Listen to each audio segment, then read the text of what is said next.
de los Jueces. El libro de los Jueces que estamos meditando, y llegamos ya al capítulo número 9.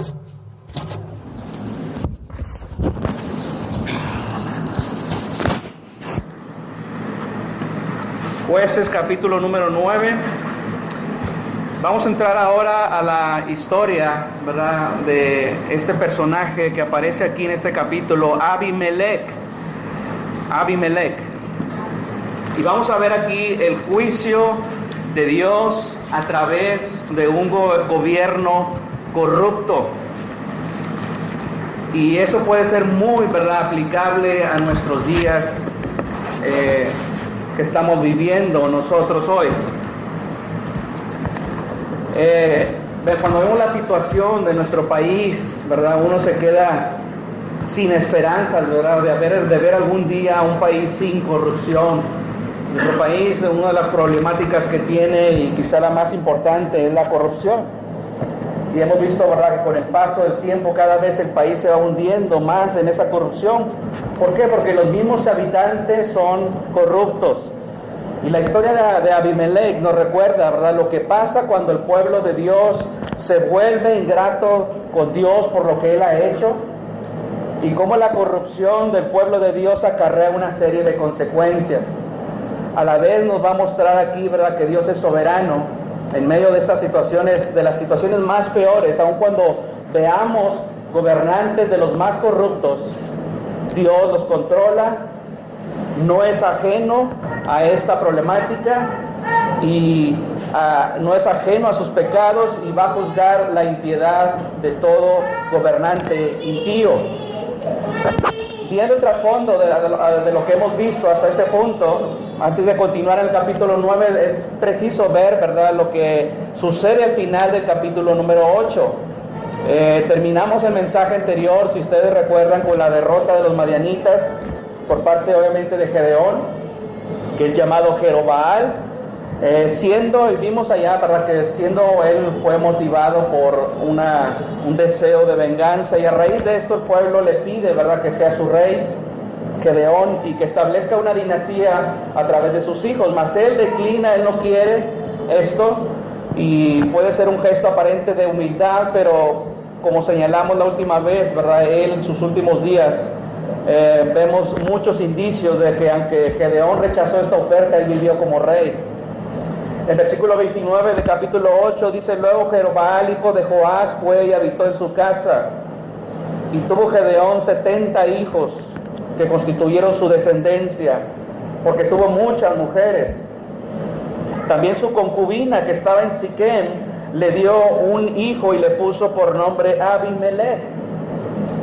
Los 40 años restantes de su vida él vivió de esta manera, muy parecido a los reyes paganos a los cuales él había sido comisionado derrotar y destruir, porque fue también mujeriego, practicó la poligamia, y eso fue como un abuso, ¿verdad?, por el prestigio que él aparentemente había tenido, y quiso, ¿verdad?, de alguna manera imitar a los reyes de aquel entonces. Tomó una mujer ahí, como se menciona el texto, una mujer como concubina, que normalmente no era su esposa, y era una mujer que estaba en Siquem, no vivía con él. Y Siquem es un lugar importante aquí en la narrativa del capítulo 9. Ella le dio un hijo que le llamó Abimelech, y vimos la vez pasada que Abimelech significa mi padre es rey. Es un personaje inusual en la historia de este capítulo del libro de los Jueces. Entonces Gedeón terminó mal moralmente, religiosamente, terminó muy mal. Él, ¿verdad?, de alguna manera tuvo parte en conducir al pueblo de Israel a la idolatría. Y aunque él quizá no haya sido su intención hacerlo, pero el efod, ¿verdad?, que él mandó hacer, que vimos la vez pasada, se convirtió en una piedra de tropiezo para Israel, para todo Israel, y además para su familia. ¿Sí? El versículo 33 dice: y sucedió que al morir Gedeón, los hijos de Israel volvieron a prostituirse con los Baales, e hicieron a Baal-berith su Dios. Aquí es donde se menciona la primera vez al pueblo prostituyéndose. Baal Berit significa Baal del pacto, lo vimos la vez pasada, y eso nos indica, ¿verdad?, que los israelitas hicieron un tipo de pacto con este Dios. Obviamente ya no era el pacto mosaico, sino un pacto con Baal como su nuevo Dios. Es decir, ellos adoraron a un Dios cananeo como su único Dios, y Israel rechazó el pacto de Dios y ha entrado en un nuevo pacto, ¿verdad?, con una deidad pagana, y vemos ahí el declive moral y espiritual de Israel aquí. Ahora, si recordamos que el adorar a Baal no solamente implicaba el venerar una imagen o inclinarse ante una imagen, sino que involucraba una práctica de inmoralidades, prácticas abominables. Entonces, antes de estudiar, ¿verdad?, la vida de Gedeón, yo lo tenía con una alta estima, ¿verdad?, Gedeón. Pero como al ir estudiando el libro nos damos cuenta, ¿verdad?, que el escritor resalta muchos aspectos negativos de Gedeón. Como que yo lo tenía en un pedestal, ¿verdad, Gedeón? Pero luego como que se vino abajo. Entonces, a través de la escritura entendemos esto, ¿verdad?, este punto, porque a veces Dios, ¿verdad?, ha utilizado a hombres que no necesariamente han mostrado un carácter digno de seguir. Hombres como Abraham, que mintió, recuerdan, hombres como Jacob, que engañosamente robó la primogenitura a su hermano, como el mismo David, ¿verdad?, que él cometió adulterio, cometió asesinato, y es llamado un hombre conforme al corazón de Dios. El mismo Salomón, que tuvo muchas mujeres y adoptó ídolos. Y el mismo Pedro, si ustedes recuerdan, negó al Señor 3 veces. Entonces Dios levanta hombres, pero es por su gracia, y a pesar de sus defectos, que pueden ser usados por Dios. Y lo mismo pasa con nosotros, todos nosotros como cristianos. Ustedes y yo estamos todavía en este cuerpo de muerte, propensos a los pecados de nuestra carne que nosotros hemos cometido anteriormente, propensos a la tentación, a menudo cediendo y desobedeciendo la palabra de Dios. Y esto al menos nos dice 2 puntos, o recalca 2 puntos. Debemos de tener cuidado en no poner a un hermano o una hermana en un pedestal. Idealizarlo de tal manera que desviemos nuestra mirada de Jesús, el autor y consumador de nuestra fe. Muchos pueden caer cuando alguien cae. ¿Por qué? Porque se han hecho muy dependientes de esa persona. Puede ser un predicador, puede ser un hermano, puede ser un líder, el que sea. Y esto sucede, ¿verdad?, cuando nuestras relaciones van más allá de ser relaciones saludables, con tintes de un tipo de abuso espiritual, cuando una persona intenta controlar la vida de otra persona y ya no hace nada a menos que la otra persona le dé permiso. Eso es ya una relación no saludable, ya es una manipulación. Y la segunda cosa, hay que entender, ¿verdad?, que de este lado del cielo aún existe el pecado, hay que recordarlo. Y no porque alguien peque vamos a tacharle de un impío y digamos, ya no me vuelvo a juntar con ese hermano, o lo veamos siempre con sospecha. ¿Por qué? Porque estaremos cayendo en orgullo, estaremos cayendo en arrogancia, juzgando los motivos de los corazones de los demás, quizá pensando, yo nunca haría lo que él hizo o ella hizo. Entonces, en este punto tenemos que recordar que tenemos una grande necesidad de tener una perspectiva profunda de nuestro propio pecado. Y eso sucede cuando vemos, por ejemplo, en este caso, la vida de Gedeón. El versículo 34 de capítulo 8 dice, y no se acordaron los hijos de Israel de Jehová, su Dios, que los había librado de todos sus enemigos en derredor.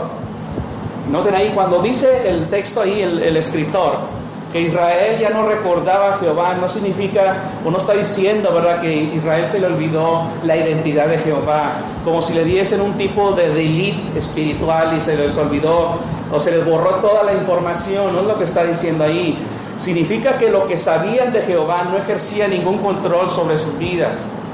Ya no tenía ningún efecto, ¿verdad? Lo sabían, lo entendían, lo conocían intelectualmente, podían responder preguntas doctrinales, pero este conocimiento no implicaba que ellos tuviesen un compromiso con estas verdades. Entonces la idea aquí es que ellos deliberadamente decidieron desobedecer a Jehová. El versículo 35 dice también que ni se mostraron agradecidos con la casa de Jeroboam, que es Gedeón. conforme a todo el bien que él había hecho a Israel. Noten aquí, ¿verdad? Lo que dice aquí en 35. Ellos olvidaron al instrumento de Dios para liberarlos. Ellos, ¿verdad?, estaban tan entregados, ¿verdad?, a la idolatría y estaban actuando en una ingratitud para con Dios.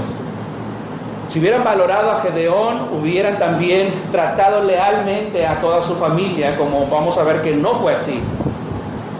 Entonces, y vale la pena aquí ver en este punto, el versículo 35, cómo se hace mención de que Gedeón había hecho todo, dice ahí, todo el bien que él había hecho a Israel. Puede ser fácil recordar a Gedeón por todos sus puntos negativos, ¿verdad?, sus pecados, en términos de sus fallas.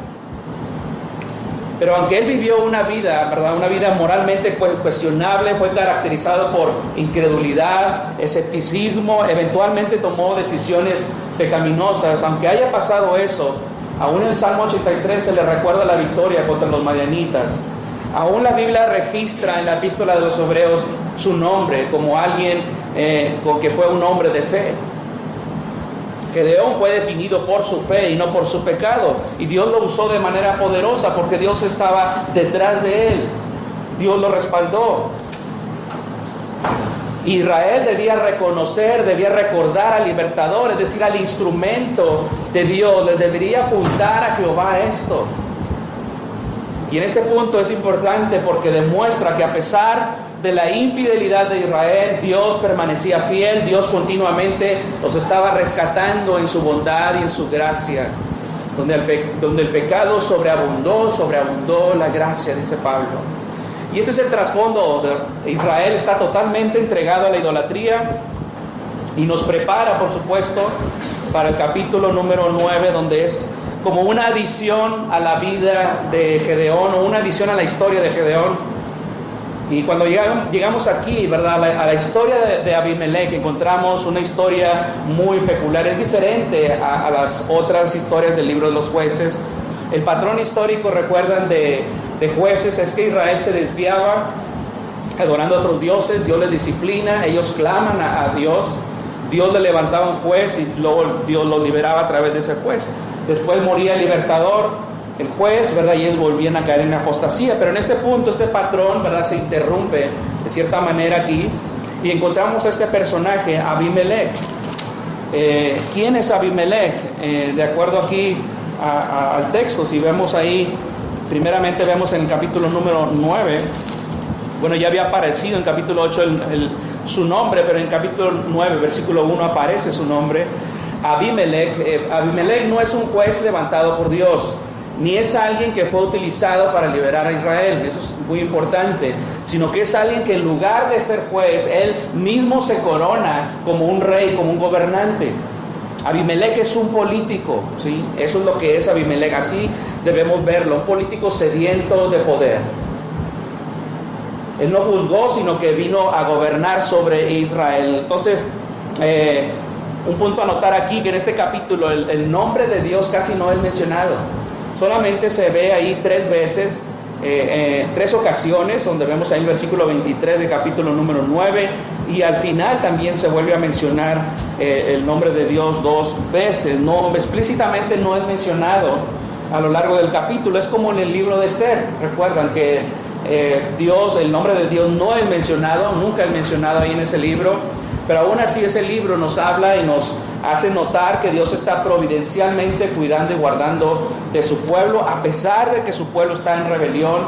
En ese libro Israel está en rebelión porque ellos debían regresar a su tierra, y están ahí permaneciendo ellos en su tierra, y ellos están ahí cometiendo una serie de pecados. Lo que vemos ahí es un Israel rebelde.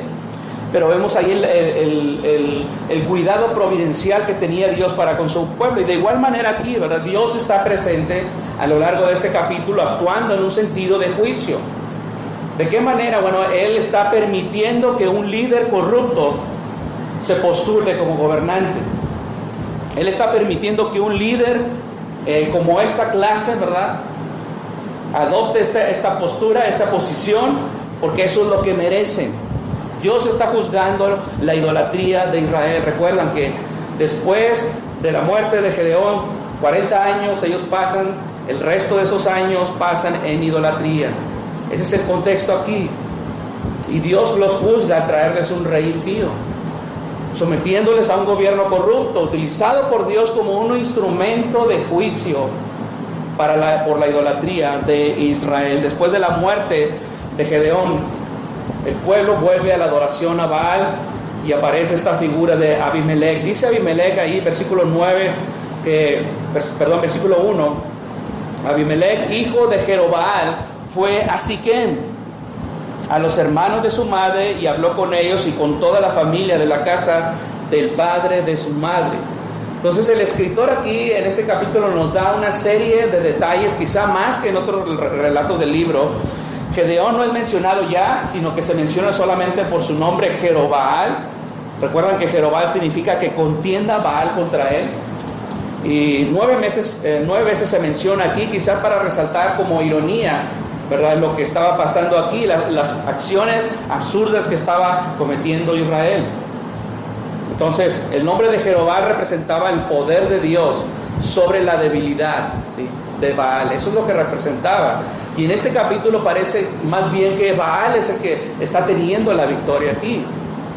Entonces encontramos este lugar, ¿verdad? Abimelech, hijo de Jerobaal, fue a Siquem. Siquem es mencionado aquí en este capítulo varias veces.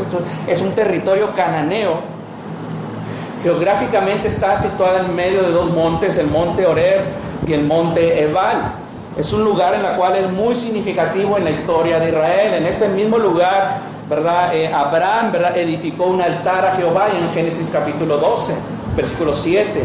En Génesis capítulo 3, Jacob en ese mismo lugar levantó allí un altar y lo llamó el Elohe Israel, Dios, el Dios de Israel. Aquí es donde una de sus hijas, ¿verdad?, Dina, es violada por un hijo del rey de Siquem. Y los 2 hermanos de Dina vienen y acaban con todos estos hombres de la ciudad de Siquem, ¿verdad? Es un lugar importante, pero si vamos a sacar el Josué en capítulo 24, les invito a que vayan ahí a ese libro, porque ahí sucede algo importante. Creo que el autor, el escritor, tiene en mente este punto. En Josué 24, ahí sucede, ¿verdad?, la renovación del pacto que hace Josué y que llama a Josué al pueblo de Israel. El capítulo 24 dice que reunió Josué, en versículo 1, a todas las tribus de Israel en Siquem, y llamó a los ancianos de Israel, sus príncipes, sus jueces y sus oficiales, y se presentaron delante de Dios. Y dijo Josué a todo el pueblo: así dice Jehová, Dios de Israel, vuestros padres habitaron antiguamente al otro lado del río, esto es Taré, padre de Abraham y de Nacor, y servían a dioses extraños. Versículo 16 dice: entonces el pueblo respondió y dijo: nunca tal acontezca que dejemos a Jehová para servir a otros dioses, porque Jehová nuestro Dios es el que nos sacó a nosotros y a nuestros padres de la tierra de Egipto, de la casa de servidumbre, el que ha hecho estas grandes señales y nos ha guardado por todo el camino por donde hemos andado y en todos los pueblos por entre los cuales pasamos. Y versículo 22 dice: y Josué respondió al pueblo: vosotros sois testigos contra vosotros mismos de que habéis elegido a Jehová para servirle. Y ellos respondieron: testigos somos. Quitad pues ahora los dioses ajenos que están entre vosotros, e inclinad vuestro corazón a Jehová, Dios de Israel. Y el pueblo respondió a Josué: a Jehová nuestro Dios serviremos, y a su voz obedeceremos. Entonces Josué hizo un pacto, noten ahí, con el pueblo el mismo día, y les dio estatutos y leyes en Siquem. Y escribió Josué estas palabras en el libro de la ley de Dios, y tomando una gran piedra, dice, la levantó allí debajo de la encina que estaba junto al santuario de Jehová. Y dijo Josué a todo el pueblo: he aquí, esta piedra nos servirá de testigo, porque ella ha oído todas las palabras que Jehová nos ha hablado. Será pues testigo contra vosotros, para que no mintáis contra vuestro Dios. Es este mismo lugar en donde está sucediendo lo que vemos acá en Jueces capítulo número 9. Es interesante esto, ¿verdad? Que ahí ellos hacen un recordatorio. Ahí renovó el pacto y se establece esa piedra como testimonio. Muy probablemente que para el tiempo de los Jueces capítulo 9 aún estaba esa piedra ahí. En ese mismo lugar, ¿verdad? Gedeón En una ocasión ve a una mujer y va por ella y tiene un hijo con ella, y de él nace Abimelech. Fue criado en Ofra. Recuerdan que Ofra es el lugar natal o el lugar del hogar de Gedeón, y en ese mismo lugar, ¿verdad?, es donde aquí ese mismo rey Abimelech pretende levantarse, en Siquem. Así que, ¿qué es lo que hace Abimelech? Bueno, dice que él va a los hermanos de su madre, versículo 1, y habló con ellos y con toda la familia de la casa del padre de su madre, diciendo: yo os ruego que digáis en oídos de todos los de Siquem, ¿qué os parece mejor que os gobiernen 70 hombres, todos los hijos de Jerobbaal, o que os gobierne un solo hombre? Acordaos que yo soy hueso vuestro y carne vuestra. Noten aquí, ¿verdad?, un punto importante. Había una tendencia por parte de la gente, ¿verdad?, de levantar un rey. Recuerdan que ya lo habían hecho, ya lo habían intentado con Gedeón. Y obviamente esas palabras de que Gedeón no quería ser rey, pues obviamente la gente también esperaba levantar un rey. Y obviamente, como tenía 70 hijos, recuerdan, Gedeón, esto daba a suponer, ¿verdad?, que los israelitas tenían que pensar: bueno, ¿quién va a tomar el lugar de Gedeón? ¿O cómo se va a elegir el próximo rey? Y con el fin, ¿verdad?, de llegar al poder, Abimelech utiliza dos recursos aquí muy comunes el día de hoy. Noten que esta corrupción ya existía en este tiempo y es lo que vemos hoy en día. Él, una de las cosas que hace es apelar al hecho de ser descendiente de Gedeón. Abimelech, ¿verdad?, no esperó a ver cómo se llevaba a cabo esto. Él se adelantó, se dispuso a asegurarse de que él fuera, que él iba a ser el próximo rey de Israel. Después de todo, él, ¿verdad?, tenía su nombre: mi padre es rey. Y pues obviamente él se sentía, ¿verdad?, con ese derecho y ese deseo, y esa ambición era suya desde su niñez. La concubina, madre de Abimelech, vivía en Siquem, y este sería el lugar lógico para realizar el intento de ascender al trono. Y entonces él apela a que es descendiente de Gedeón. El número 2 es que él utiliza a sus parientes. Abimelech va con sus tíos de una manera muy política. Probablemente aprendió esto de su mismo padre Gedeón. Hace una apelación a sus tíos, dice, para que hablen con todos los de Siquem. En el original significa todos los amos o los señores de Siquem, que significa todos los líderes de Siquem. Es decir, la familia de la concubina estaba muy bien relacionada con la gente, con los líderes. Sus tíos, ¿verdad?, tenían influencias, ¿sí?, como aquellos que estaban en el poder. Obviamente ellos tenían cierto dominio civil y estaban muy bien relacionados. Es común hoy en día que se ve en la política, en las instituciones gubernamentales, cuando colocan a un pariente: oye, este es mi sobrino, ponlo ahí, hombre, ahí, ponlo en la nómina ahí, ¿verdad? Y por debajo del agua, ¿qué es lo que estaba haciendo Abimelech aquí? Secretamente, ¿verdad? Primero se hace esto secreto y después se va haciendo público. Pero es una astucia por parte de Abimelech, ¿verdad? La apelación que hace a sus parientes es muy simple: es mejor tener un solo rey en lugar de muchos. Y si ese único rey es tu pariente, pues qué mejor, nos va a ir bien todos. Es algo muy político, o sea, le da un discurso político muy elaborado, muy bien elaborado. Apela al interés propio de ellos y obviamente surte efecto, ¿verdad? Ellos, al ver esto, pues también de una manera muy oportunista dicen: pues me conviene también a mí, y deciden, ¿verdad?, postularlo. Entonces el resultado es favorable ahí. Versículo 3 dice: y hablaron por él los hermanos de su madre en oídos de todos los de Siquem todas estas palabras, y el corazón de ellos se inclinó a favor de Abimelech, porque decían: nuestro hermano es. Así que el próximo rey, Abimelech, iba a ser provechoso para todos, ¿verdad?, porque será de nuestra sangre. Entonces aquí vemos el partido revolucionario de Abimelech, ¿verdad? Ya se está formando en este punto.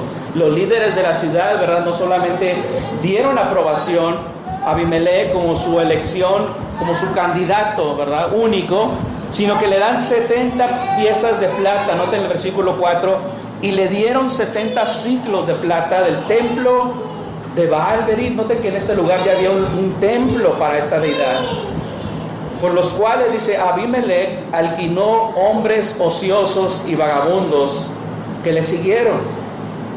En el original ahí significa hombres indignos y temerarios, como dice la Biblia de las Américas. Noten que había ese templo, y de ahí, de ese templo, sacan el dinero para financiar aparentemente pues, la campaña. Pero no, bueno, ese dinero no iba a ser utilizado para la campaña, sino para algo más siniestro que eso. Las 70 piezas de plata le iban a servir para contratar asesinos, mercenarios. Es lo que vemos ahí cuando dice hombres ociosos y vagabundos. Literalmente ocioso significa vacío, lo que significa vacíos moralmente, carente de principios éticos. Estos eran los hombres que contrataron. Y esas 70 ciclos nos habla de que era el precio por matar a cada hijo de Gedeón. Una pieza equivaldría la muerte de un hijo de Jerobal, ¿sí? Para eso se utilizó, para eso se iba a utilizar. Es un plan diabólico de Abimelech. Él quiere subir al poder y está utilizando, ¿verdad?, mercenarios. Entonces aquí ya vemos desde ese entonces que había sicarios, había ampones, había una mafia ya aquí política, compadrazgos, ¿no?, como los que hoy hay. Una clara muestra de corrupción, un hambre de poder, una ambición de poder, y que utiliza cualquier cosa, cualquier recurso, ¿verdad?, para llegar a él. Los hijos de Gedeón no tenían aspiraciones políticas. Ellos estaban tranquilamente y pacíficamente en su pueblo, ¿sí?, practicando idolatría, pero estaban ahí tranquilos, no tenían aún interés en eso. El versículo 5 dice: y viniendo a la casa de su padre, en Ofra, mató a sus hermanos, los hijos de Jerobal, 70 varones. Noten, sobre una misma piedra, pero quedó Jotam, el hijo menor de Jerobal, que se escondió. ¿Sí? El escritor señala, ¿verdad?, que el autor intelectual de esto es Abimelech, y lo efectuó, ¿verdad?, en la casa de su padre, la casa de Gedeón, contra sus propios hermanos, y matando a 70 personas sobre una misma piedra. Matarlos sobre una misma piedra implicaba primero capturarlos, ¿verdad?, y luego ejecutarlos uno por uno ahí en ese lugar. Fue una ejecución en masa, ¿verdad?, una masacre, ¿verdad?, terrible. Eran asesinos experimentados estos hombres. Y aunque Abimelech, ¿verdad?, puede parecerse al Gedeón del capítulo 8, que más que al Gedeón del capítulo 6, como hemos visto, a Abimelech le falta lo que tiene Gedeón, que era la fe. No tenía la fe de Jehová. Y providencialmente Dios obviamente salva a uno, que es Jotam, ahí se menciona. Y esto crea una cierta expectativa de que este hombre volverá a aparecer más adelante, ¿verdad?, en el escenario. Implicaba también que los 70 hijos no era el número exacto de los hijos de Gedeón. Había otro hijo. Entonces Abimelech, creyendo que ya ha eliminado a todos, regresa a Siquem y procede con su coronación. En el versículo 6 notamos: entonces se juntaron todos los de Siquem con toda la casa de Miló, y fueron y eligieron a Abimelech por rey cerca de la llanura del pilar que estaba en Siquem. El acto sucio ya estaba hecho. Era momento de proclamar triunfo. Cuando Abimelech regresó, celebró en una asamblea, ¿verdad?, para ungirlo como rey. Bet Miló significa casa del relleno, casa fuerte. Tal vez era la torre de Siquem, algunos autores piensan así. Probablemente era una fortaleza que estaba cerca de Siquem. Y dice ahí la Biblia de las Américas que estaba junto a la encina del pilar que había en Siquem. Era un árbol sagrado lo que estaba ahí, junto a una piedra fija, y estaba asociada con la adoración pagana. Era un lugar público, era como una plaza pública, era este lugar, era como el monumento a Benito Juárez, ¿sí?, ahí, ¿verdad?, donde se hacen muchos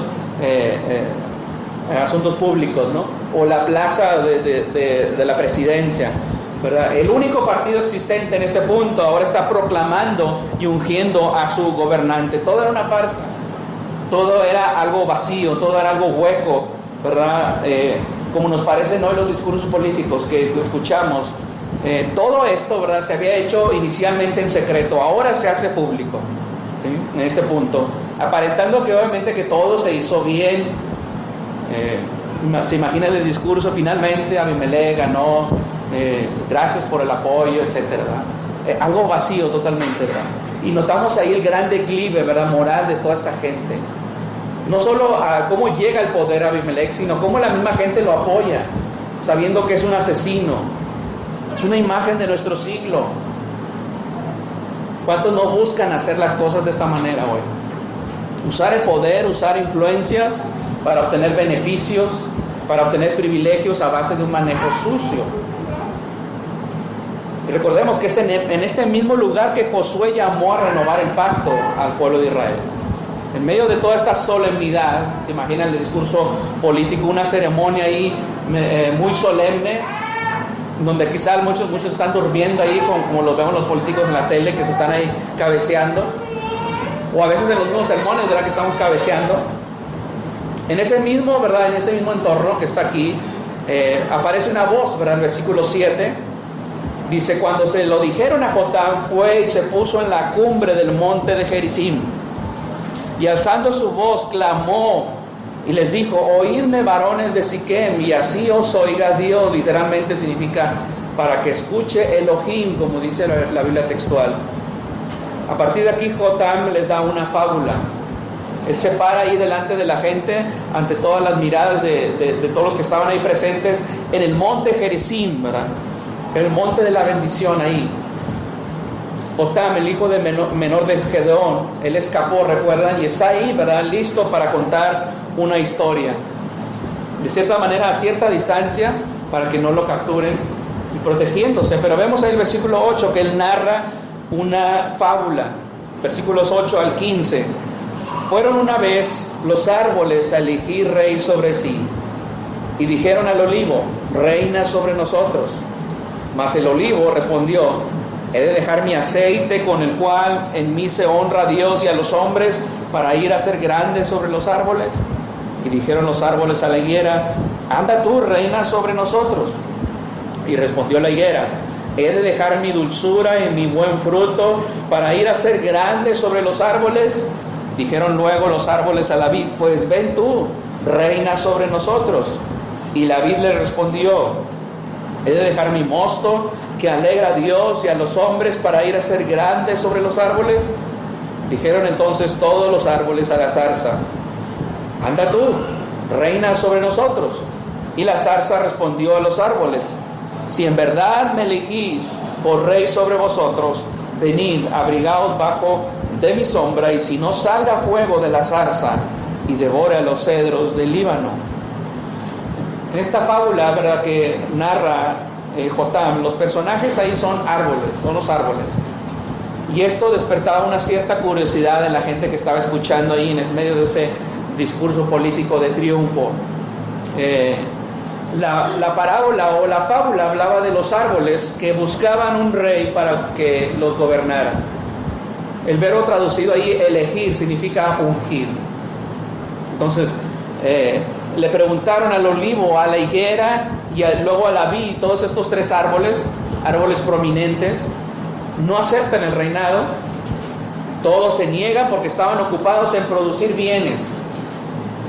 El punto de Jotam ahí, ¿verdad?, es que una persona productiva estaría demasiado ocupada haciendo el bien para poder perder el tiempo en estar en el poder político. Luego le preguntan a la zarza no tiene nada mejor que hacer. ¿Por qué? Porque no produce nada útil. La zarza no producía fruto, no producía sombra, y sus espinas, ¿verdad?, obviamente causaban dolor a la gente, es lo único que hacía, y por lo tanto acepta ser ungida como rey, prometiendo a su pueblo bendición si le es leal. Eso es lo que hace la zarza, y esto obviamente representaba a Abimelech. Una persona inútil estaría contenta de recibir el honor, pero destruiría paulatinamente a la gente a la que gobernaba. Abimelech como una zarza, no podía ofrecer a Israel protección real ni seguridad. ¿Por qué? Porque iba a ocasionar un juicio, como es lo que estamos viendo aquí. Es decir, hay gente, ¿verdad?, que no debe estar en el poder, porque al hacerlo va a traer mucho mal a la gente. No debe estar, no debe ocupar poder. No se le debe conceder el poder. ¿Por qué? Porque lo buscan con una ambición egoísta. Y aquellos que podrían hacerlo, no lo hacen porque son más útiles haciendo las cosas que están haciendo. Eso es lo que estaba diciendo ahí. Los árboles finalmente le piden al arbusto, a la zarza, ¿verdad?, lo que sería como una mala hierba, esa zarza, para gobernar sobre ellos. Y ellos dijeron que sí.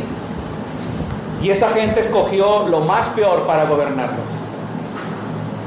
Pero lo irónico aquí es que ellos mismos están igual, ¿sí?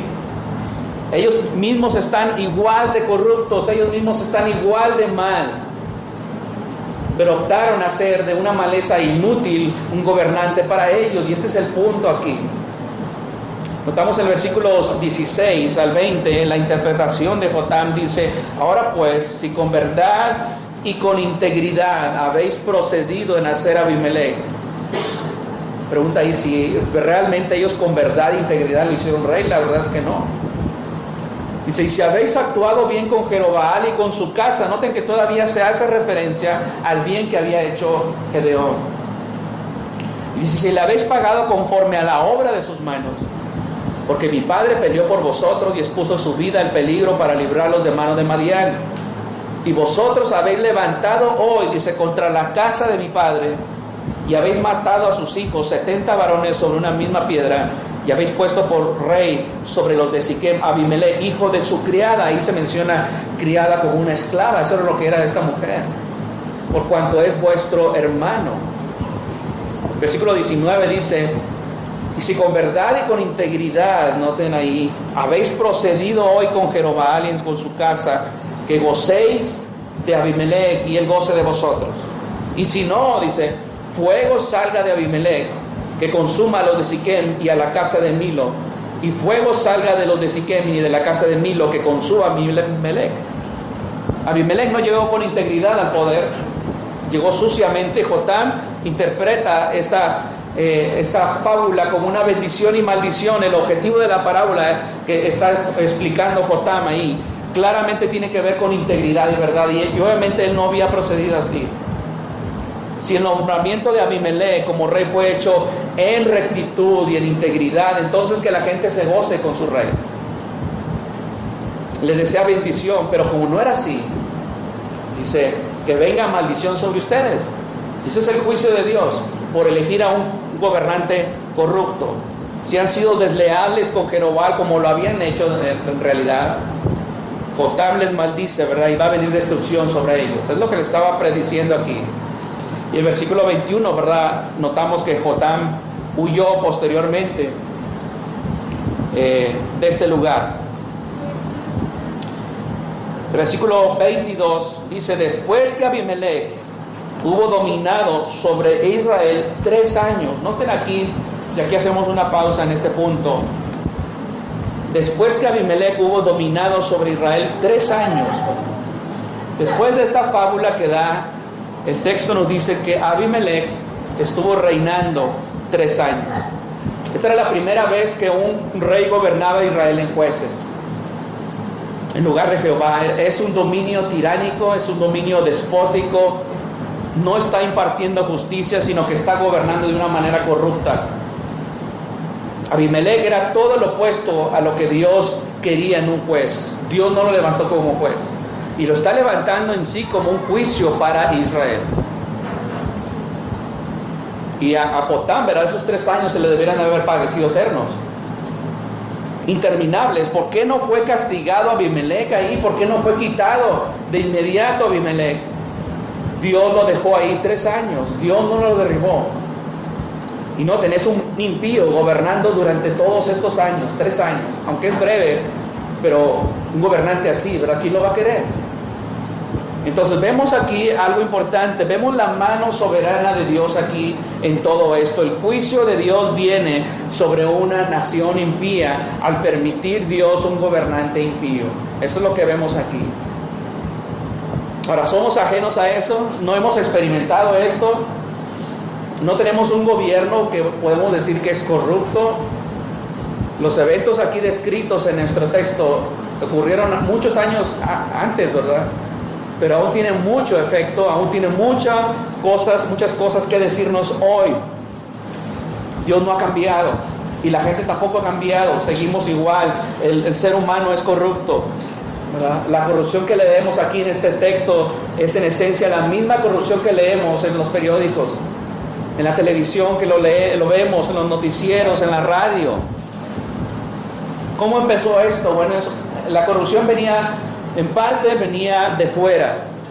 Comenzamos, recuerdan que Gedeón, vemos ahí en la historia de Gedeón, que ellos, ¿verdad?, en vez de destruir, ¿verdad?, a los cananeos, en vez de exterminarlos, ¿verdad?, el pueblo de Dios empieza a convivir con los cananeos. Y con esto la corrupción venía de fuera, externamente venía, es cierto. En un sentido la corrupción vino de fuera, pero también la corrupción vino desde dentro. Los israelitas son una fuente de corrupción ahora para sus mismos compañeros israelitas. Anteriormente Dios había traído juicio sobre su pueblo por medio de las personas de afuera, y ahora en esta ocasión, ¿verdad?, Dios trae un juicio por personas desde dentro. La opresión, ¿verdad?, ahora vino desde el interior, y esto es Abimelech. Muchos cristianos hoy, ¿verdad?, y nos incluimos nosotros ahí, lamentamos el hecho, ¿verdad?, de que nuestro gobierno se ha vuelto cada vez más corrupto. Los dirigentes políticos de hoy se han vuelto más cínicos, ¿sí?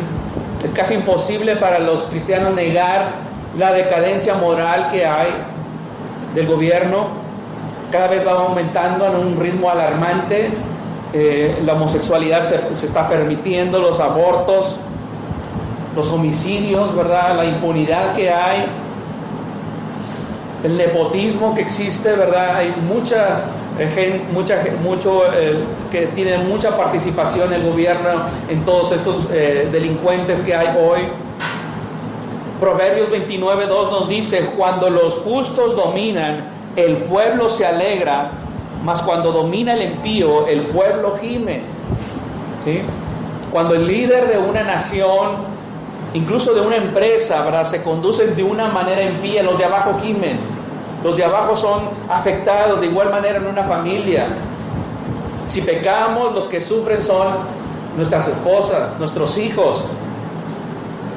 De la misma manera, una iglesia será afectada por un líder, un pastor que está mal. Una iglesia debe asegurarse en este sentido de sus pastores, ¿verdad? El pecado de un líder, ¿verdad?, tiene la capacidad de dañar a mucha gente. De igual manera, el pecado de un gobernante afecta a todos los que está gobernando. Y nuestro texto, ¿verdad?, junto con el resto de la Biblia, indica que un gobierno corrupto como este es precisamente lo que merecemos.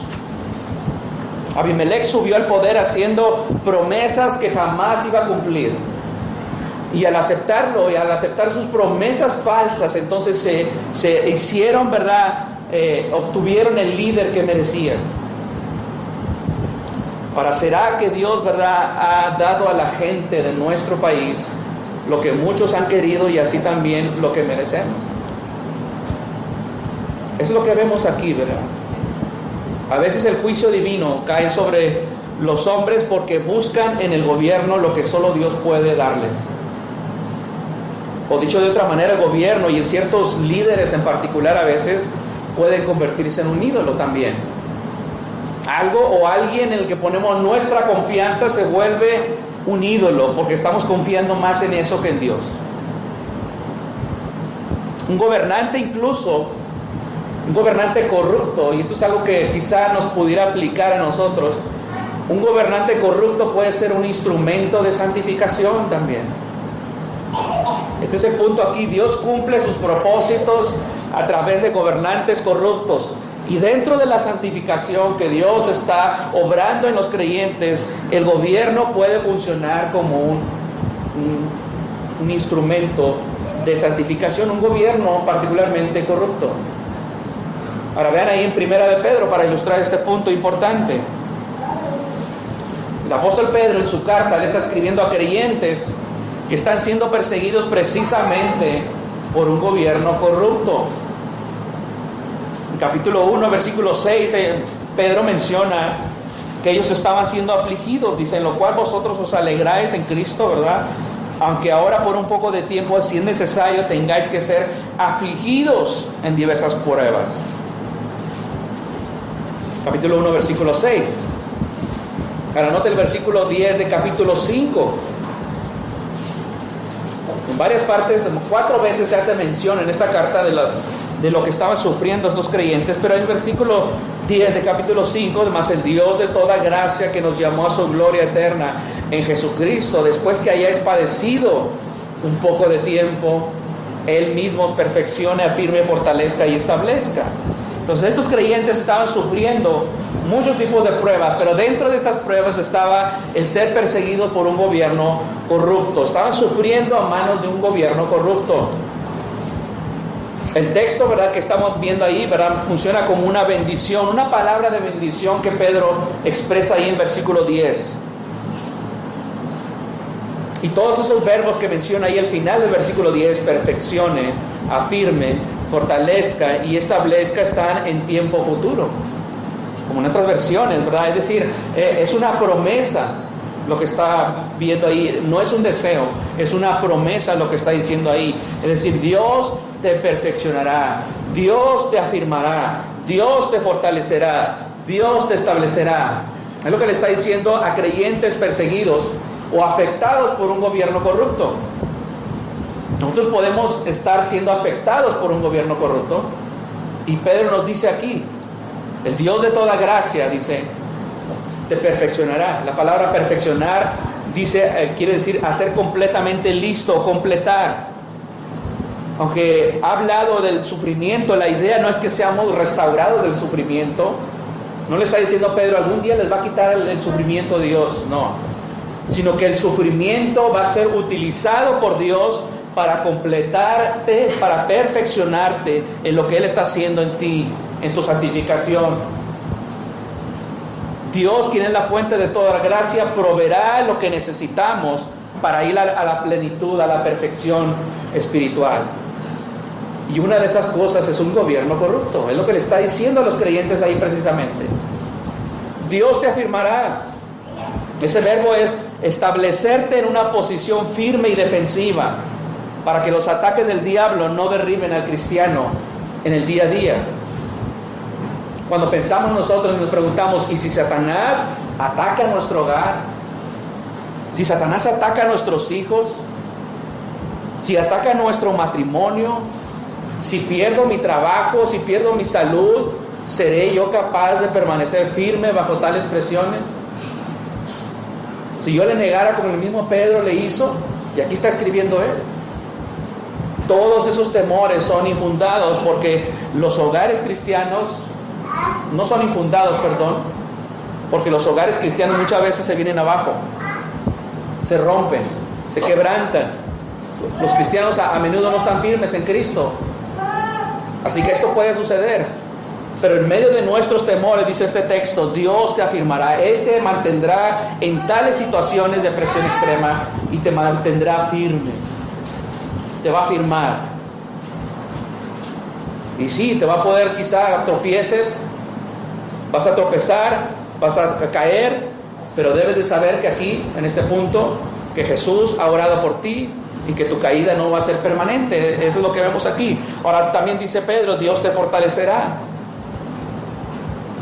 La promesa anterior dice Dios te afirmará, que habla de mantenernos firmes en una posición defensiva, pero aquí dice Dios te fortalecerá, es decir, una promesa en la cual es una acción ofensiva. Dice que Dios nos va a fortalecer de tal manera que podamos resistir a Satanás. Obviamente no podemos resistir a Satanás en nuestras fuerzas, sino en las fuerzas del Señor. Y Pedro, ¿verdad?, es alguien que lo experimentó. Él dijo, ¿verdad? Yo nunca te negaré. En su fortaleza obviamente lo negó. Pero si él se hubiera mantenido en la fortaleza de Cristo, no lo hubiera negado. Y noten, Dios te establecerá. El propósito de los ataques de Satanás es desalojarnos de nuestro fundamento, y nuestro fundamento es Jesucristo. El propósito de Dios, ¿verdad?, es establecernos en Cristo. Y Dios ha arreglado todas las cosas para que los ataques de Satanás, en lugar de perturbarnos, nos mantengan aún más firmes en ese fundamento. Y eso sucedió, por supuesto, con Pedro. Pedro pensó que estaba seguro, pero no estaba seguro porque confiaba en sí mismo. Y después de haber sido tentado, sabía que no podía prevalecer contra Satanás en sus propias fuerzas. Estos creyentes estaban sufriendo, pero Pedro les alienta: a pesar de estar bajo un gobierno corrupto, donde está sufriendo, que la gente sufre con un gobierno corrupto, Dios lo va a usar para santificarte. ¿Cómo podemos vivir nosotros bajo un gobierno corrupto? Estamos viviendo en un gobierno corrupto, ¿no es así? Una de las cosas que tenemos que hacer es que tenemos que confiar en que Dios está actuando soberanamente aquí. Reconoce que esto es un instrumento de Dios, reconoce que Dios en su sabio consejo sabe lo que es bueno para ti. Reconoce que en su omnisciencia Él sabe lo que estás pasando, Él sabe lo que estás sufriendo y puedes confiar en Él. Además, en este texto también nos ayuda y nos apunta algo muy importante. Nos advierte que al peligro de poner demasiado poder en las manos de una sola persona. ¿Acaso mejoraría Israel con un solo rey, o con una división de poderes donde hubiera profetas, sacerdotes, reyes? No, ¿verdad? No iba a funcionar. Solo habrá un momento en que funcione esto cuando el mismo Rey Jesucristo establezca su trono y su reino, nada más. Y esto es cierto también en la iglesia. La Biblia no nos ordena dar a una sola persona la autoridad sobre una iglesia. Jamás. La Biblia nos instruye que la iglesia debe ser gobernada por una pluralidad de ancianos, de pastores, no de un solo pastor. Y aquí aprendemos que el poder dado a una sola persona es peligroso. Ahora, ¿qué sucede después de 3 años de gobierno? Y aquí es cuando terminamos hoy, ¿verdad? El versículo 23: envió Dios un mal espíritu entre Abimelech y los hombres de Siquem. Y los de Siquem se levantaron contra Abimelech para que la violencia hecha a los 70 hijos de Jerobal y la sangre de ellos recayera sobre Abimelech, su hermano, que los mató, y sobre los hombres de Siquem, que fortalecieron las manos de él para matar a sus hermanos. Dios envió aquí un mal espíritu, una retribución por el mal que Abimelech y los de Siquem habían hecho. Este espíritu se contrasta con el espíritu de Jehová que vino sobre Gedeón. Como resultado de esto suceden 2 cosas. Primero, los hombres de Siquem actúan infielmente contra Abimelech y le preparan una emboscada. Empiezan a tramar cómo derribarlo, empiezan a tramar tomar el poder, empiezan a establecer o a planear un golpe de estado. En segundo lugar, un hombre llamado Gal vino a Siquem y dirigió una rebelión contra Abimelech. Y esto lo vamos a ver después, ¿verdad? Porque ya no vamos a alcanzar a verlo. Pero lo que vemos aquí, lo importante aquí, ¿verdad?, es que a pesar de esos 3 años que están pasando, Dios, ¿verdad?, no está ausente aquí. Dios está actuando. No era ajeno a lo que estaba pasando. Dios afronta el pecado a su tiempo, no al nuestro, sino al de Él. En medio de toda esta injusticia, Dios obra justamente. Y precisamente va a utilizar a veces el pecado, que sobreabunde más pecado, ¿verdad?, para que venga como un juicio sobre ellos. Dios iba a juzgar a Abimelech y a Siquem, y provoca aquí un rompimiento entre ellos mismos, Abimelech y Siquem. Eso es lo que vemos ahí en 25. Y los de Siquem pusieron en las cumbres, de los montes acechadores, que robaban a todos los que pasaban junto a ellos por el camino, de lo cual fue dado aviso a Abimelech. ¿Por qué hacen esto? Ellos instalan pandillas ahí, emboscadores en las carreteras. Es decir, el lugar, la región se hace insegura, ¿verdad? ¿Por qué era esto? ¿Por qué hacen esto? ¿Qué es lo que sucede aquí, verdad? Nuevo Laredo se hace inseguro y al rato hay propaganda y ya no vayas a Nuevo Laredo, ¿verdad? Es lo que estaba pasando aquí. Hacen esto estas personas, ¿para qué? Para poder quedar en mal a Abimelech. Políticamente su gobierno no era seguro, y eso es lo que estaban buscando aquí. Eso es una trampa, ¿verdad? Pero son los mismos personas que lo pusieron a él en el poder. Este gobernante ya no podía garantizar un tránsito seguro en esta región.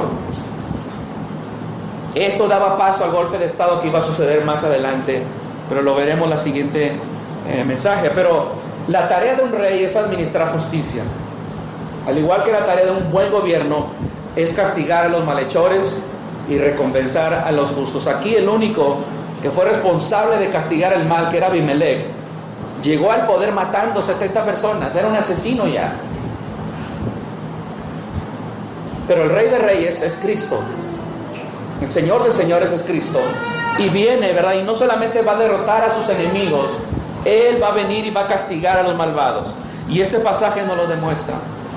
Cada detalle de lo que hizo Abimelech fue conocido por Dios, y cada detalle va a ser juzgado por Dios. Tenemos que confiar en Dios, que a pesar de haber tantos gobernantes, tantos dirigentes corruptos, tantos magistrados que son chuecos, Dios está en control. Qué trágico es ver cuando la gente empieza a confiar y colocar su fe en un gobernante.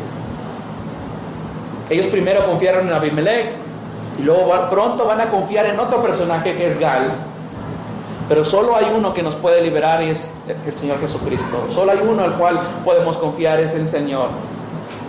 Y todo esto nos apunta, ¿verdad?, que un gobierno corrupto, Dios lo va a juzgar y Dios va a tratar con ello.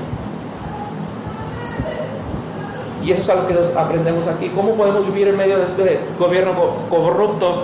Confiar en el Señor, confiar en su soberanía y confiar en su bondad, y que Dios no es ajeno a todo lo que estemos pasando. Amén.